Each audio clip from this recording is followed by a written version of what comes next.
Sme veľmi radi, že sme mohli privítať 27. ročník Ružomberskej Ruže.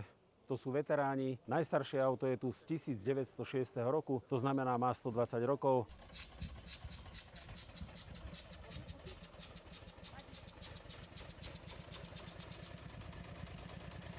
Sú to krásne kusy, kde ľudia vložili pri ich rekonštrukciách veľmi veľa úsilia aj veľa prostriedkov. Ja som veľmi rád, že na rok ich tu máme zas, ale privítame ich už v novom priestore v amfiteátri. Tak nech si to ľudia užijú. Tento rok sme zavítali zase k vám do Liptovského Hrádku. Dovolili sme si tu k vám doviesť 66 automobilov, 22 motocyklov. No a sú tu automobily, motocykle, všetkých značiek, ktoré sa možno že vyrábali.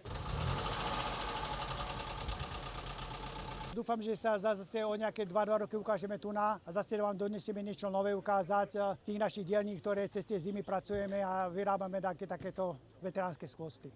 Výnimočnosť celého podujatia v Liptovskom Hrádku počiarklo aj slávnostné oceňovanie. Primátor mesta ocenil tie najzaujímavejšie a najhodnotnejšie automobily a udelil im prestížnu cenu primátora mesta. Ocenenej 12 dominovala historická presnosť a vášeň majiteľov. Ceny boli spravodlivo rozdelené medzi dve hlavné éry motorizmu. Vozidlá do roku výroby 1945 a vozidlá po roku výroby 1945. Prvé je Štancelia číslo 1.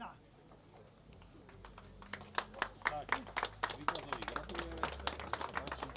Tieto stroje pamätajú predvojnové obdobie a začiatky masového motorizmu. Sú to skutočné unikáty, pri ktorých údržba vyžaduje nielen obrovské úsilie, ale často aj ručnú výrobu náhradných dielov. Povojnová éra priniesla obrovský technologický boom, ikonický dizajn a stroje, ktoré formovali moderný svet. Mnohé z nich v nás dodnes vyvolávajú silnú nostalgiu. Podujatia ako Ružomberská Ruža nie sú len o ukazovaní starých strojov. Sú o komunite, zachovávaní technického dedičstva a oživovaní histórie priamo v našom regióne. Pre Liptovský Hrádok je česť hostiť takúto prehliadku a ocenenie od primátora je skvelým spôsobom, ako majiteľom poďakovať za ich neoceniteľnú prácu a čas, ktorí do záchrany týchto legend investujú. Ja som veľmi rád, že sme ukázali hradockej verejnosti a teraz poviem kus histórie, pretože najstaršie auto, pokiaľ si mi povedal, je z roku 1906 roku, čiže to je ako 120-ročné auto udržať v chode, tak klobúk dole.